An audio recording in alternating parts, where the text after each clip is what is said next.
В одну из встреч Виджея Кашка и ее знакомые попросили его вернуть эти деньги, их просто всех схватили. Вот. Потом, конечно, выяснилось, что это все было не случайно, что решение о спецоперации принималось лично министром на тот момент внутренних дел Крыма Абисовым.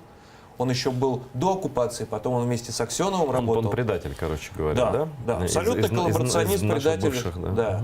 Да. Путин его отправил в отставку, но Аксенов его снова к себе приблизил на текущий момент.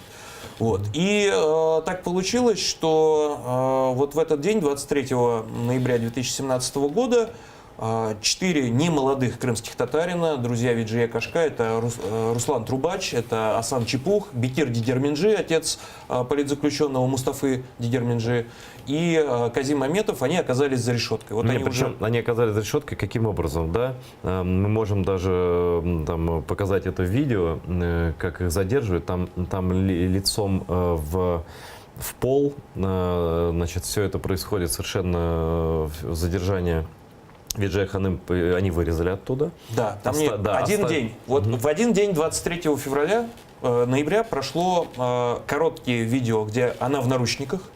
Все, потом это все вычистили из интернетов отовсюду. Когда она погибла, они поняли, что они натворили, и они начали подчищать следы. Вечером того же дня со всех видеокамер, которые могли запечатлеть эти места, там рядом ресторан «Маракант», кафе «Медоборы», все их ФСБшниками были изъяты, абсолютно все видеозаписи. Чтобы они не видели, как они пожилую женщину прессуют. Да, абсолютно все почищено.